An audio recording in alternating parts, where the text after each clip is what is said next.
warahmatullahi wabarakatuh. Jumpa lagi bersama saya Trisno Rusli dalam programnya Podcast Cukup Pedas. Podcastnya Palembang Express Palpers Official. Podcast ini juga bisa kalian saksikan di Spotify dengan nama Cukup Pedas. Masih dalam episode 200 tahun pengasingan Sultan Mahmud Badarudin II ke Ternate. Setelah sebelumnya kita berbincang dengan zuriat dari Ternate, Raden Rahmat, dan hari ini kita akan berbincang dengan kaum milenial yang menggerakkan peringatan 200 tahun pengasingan SMB 2 dari Palembang ke Ternate. Kita kedatangan tamu hari ini, Mas Bro Tengku Aska. Baik, assalamualaikum Mas Bro. Waalaikumsalam. Sehat Mas Bro? Sehat Mas. Oke, jadi Tengku Aska ini yang menggerakkan 200 peringatan 200 tahun pengasingan SMB 2 ke Ternate. Di studio kita juga itu ada satu anak muda lagi, kaum milenial juga yang menggerakkan di dunia media sosial, ketua YouTuber Sriwijaya di belakang layar kita, Mas Eja. Halo Mas Bro. Sukses Mas. Sukses. Jadi ada dua anak muda yang memang di belakang layar peringatan 200 tahun pengasingan ini yang akan menyentuh kaum milenial biar mengenal lebih jauh sejarah peringatan 200 tahun pengasingan SMB 2 ke Ternate. Oke, tapi untuk Mas Eja kita nanti ada segmen khusus juga. Untuk hari ini kita fokus ke Mas Bro Tengku Aska. Oke. Sehat Mas Bro? Sehat Mas. Oke, sebelumnya kita lepasin dulu nih masker biar enak ngobrol. Nah, mungkin pertanyaan yang paling awal dan umum mungkin juga, itu apa sih yang menggerakkan kaum muda ini untuk memperingati 200 pengasingan SMB 2 ke Ternate ini, Mas? Jadi gini Mas, Sultan Mahmud Badarudin II itu adalah pahlawan nasional pertama kita Palembang dari di antara dua pahlawan nasional. Yang pertama Sultan Mahmud Badarudin II, yang kedua Dr. Akagani. Oke. Nah, untuk Sultan Mahmud Badarudin II, beliau ini kan perjuangannya kan lumayan keras ya kalau kita lihat. Karena kalau nggak keras nggak mungkin beliau sampai diasingkan ke Ternate. Kedua, nggak mungkin juga kerajaan beliau sampai dimasukin ke dalam Hindia Belanda kan, sampai dibubarin lah kurang lebih Oleh Belanda. Jadi atas dasar itulah kita mengangkat kebesaran dari Sultan Mahmud Badarudin II agar supaya masyarakat Palembang, anak milenial khususnya, tetap ingat dengan perjuangan beliau. Oke, nah kalau dari sudut pandang milenial, bagaimana ketertarikan secara umum ya? Secara umum untuk memahami sejarah-sejarah salah satunya SMB 2 ini. Jadi gini Mas, kita percaya bahwa sejarah itu berulang. Bangsa yang besar adalah bangsa yang ingat terhadap sejarahnya, kurang lebih gitu kalau kata Presiden Soekarno kan. Jadi apa yang terjadi di masa lalu itu pasti akan terjadi di masa depan. Oke. Nah, tinggal bagaimana cara kita menyikapinya. Dengan sejarah lah kita bisa belajar gimana misalnya terjadi sesuatu, apa yang harus ditangani, apa yang harus ditanggulangi. Kayak sekarang COVID kan, misal 100 tahun yang lalu kan ada yang namanya flu Spanyol kan. Kurang lebih mirip-mirip dikit. Harus pakai masker, cuci tangan, jaga jarak, dan lain-lain. Jadi begitu kita sekarang ngalamin COVID ini, kita lihat di masa lalu, ya kita terapin aja kurang lebih. Lebih simpel jadinya. Kita kembali ke peristiwa pengasingan SMB 2 ke Ternate tadi. Nah, mungkin apa yang menjadi pelajaran bagi kaum milenial agar nilai-nilai perjuangan SMB 2 itu bisa tersalurkan ke anak-anak milenial seperti ini? Jadi gini Mas, kalau kita lihat dari sejarah kan Kesultanan Palembang ini kan bukan cuman orang Melayu, orang Palembang terutama, tapi terdiri dari beberapa etnis lain kan. Ada etnis Cina, ada etnis Arab, dan ada etnis India yang mayoritas kan. Nah, jadi apa yang ingin kita lakukan ini adalah bahwa Indonesia ini beragam budayanya. Nah, kita ini pengen terutama anak-anak milenial ini pengen kegiatan ini untuk jadi perekat kebudayaan kita, kegiatan budaya ini menjadi perekat kebangsaan kita, kayak gitu. Karena gara-gara kemarin 2 kali pilpres ini kan calonnya cuma 2, 0102, 0201 kan, sehingga ada gap di antara ini yang menimbulkan perpecahan di antara masyarakat kita. Ada beberapa daerah, ada kemarin kita lihat berita kan, tetangganya meninggal, nggak mau dikuburin di situ, cuman gara-gara perbedaan pilihan politik. Nah, kita nggak ingin itu terjadi. Kalau itu terjadi kan bahaya, Mas. Apa bangsa kita masih ada 50 tahun ke depan? Ya, jadi kami ingin kegiatan SMB 2 Fest ini menjadi perekat kebangsaan kita, bahwa sudahlah, politik itu cair. Mereka yang di atas sudah damai, yang di bawah masih bentrok. Kan konyol jadinya kan. Bukannya yang menciptakan perpecahan itu sendiri di media sosial khususnya, itu ya kaum muda juga ya. Ya itu kan gini Mas, jadi politik itu kan cair. Jadi bahas politik ini. Nggak ada pengkhianat, nggak ada loyalis, yang ada kan cuma kepentingan. Selama kepentingannya sama kan maju terus. Mungkin yang bikin hoax-hoax tadi kan ada kepentingan lain. Oke.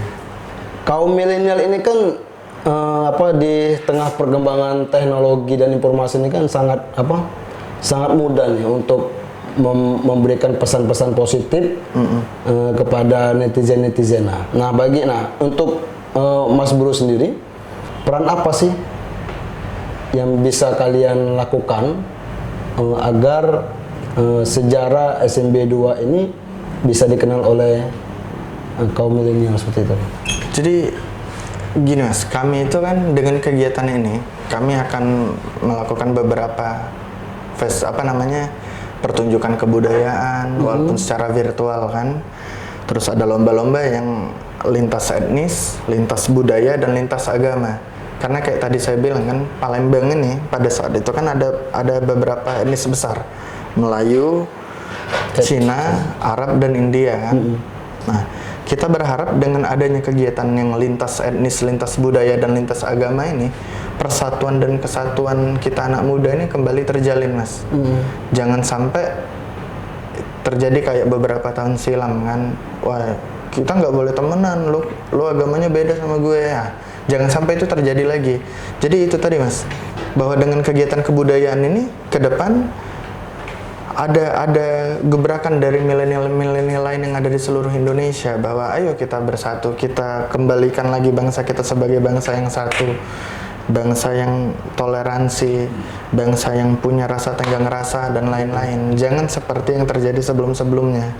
Nah, ngomong-ngomong soal festival SMB 2 Festival ini, kegiatannya apa aja nih khusus yang melibatkan kaum milenial? Jadi kalau yang melibatkan milenial itu kan ada lomba fotografi, ada lomba hadroh dan marawi, terus ada kayak kebudayaan yang tiap etnis ada contoh, ada perwakilannya. Misal barongsai dari etnis Cina, marawi dari etnis Arab, India. Terus yang dari Melayunya mungkin kita bikin model tari-tarian atau gimana gitu kan. Terus juga yang sekarang lagi naik daun ini kan kopi Mas. Nah, jadi kita rencana nanti ada bikin lomba kayak latte art gitu. Mengelola kopi. Jadi biar gini, karena budaya itu kan nggak semua orang tertarik Mas. Harus ada inovasi kan. Nah, salah satu inovasinya itu tadi menggabungkan budaya lama dengan budaya baru. Bukan budaya baru sih, kopi ini kan ngetren. Anak muda ini senang yang ngetren.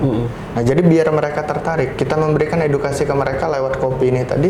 Kita kasih edukasi tentang budaya dan sejarah SMB 2 tadi. Itu keinginan kita. Oke, pemirsa Suko Pedas. Nah, mungkin kita kan sekarang masih pandemi COVID nih, Mas Bro. Otomatis yang festival budaya itu ya tidak bisa berkerumunan. Betul, Mas. Ya kan? Nah, mungkin maksud saya itu formatnya seperti apa nanti biar yang agenda-agenda itu bisa tersampaikan ke milenial. Jadi format itu nanti kita bikin model video, Mas. Kita bikin model video yang disubmit ke panitia kita. Nanti kan kita pilih mana yang bakal menang.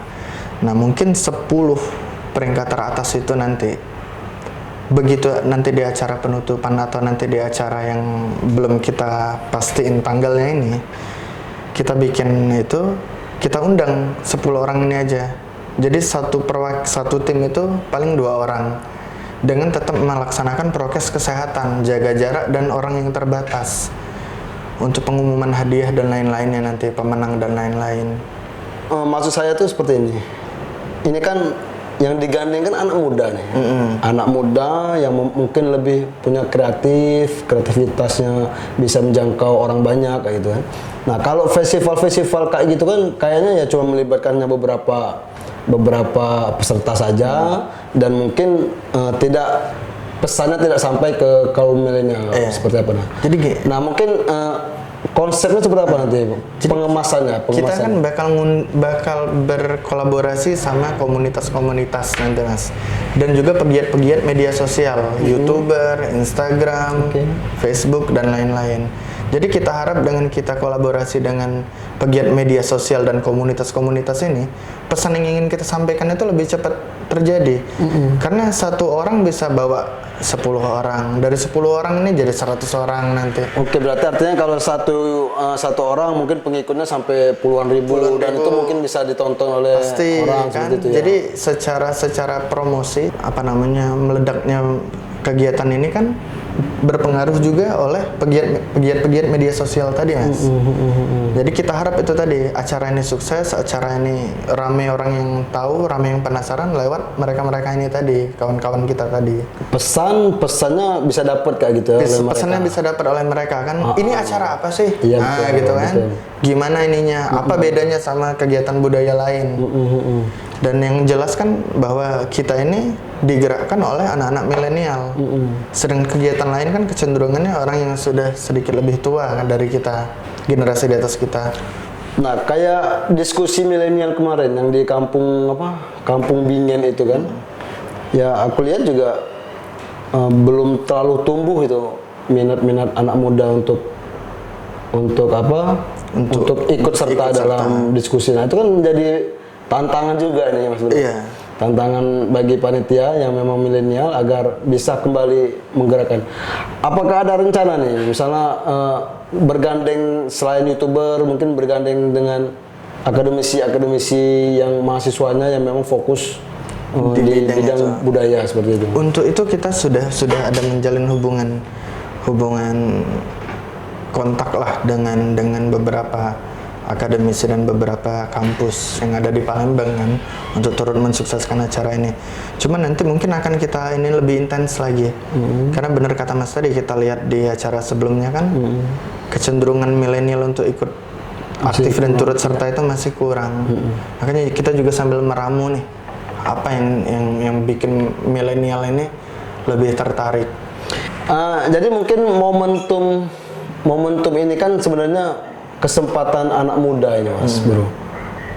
Kan kita tahu kemarin itu pemerintah juga menerapkan PPKM darurat dari tanggal 3 sampai 20 ini kan, di mana semakin memperkecil ruang gerak orang untuk melakukan kegiatan, dan ini mungkin kesempatan bagi anak muda yang menggunakan media sosial untuk memberikan semangat perjuangan SMB 2. Apakah seperti itu nantinya? Iya Mas, jadi kan gini, milenial ini kan melek teknologi.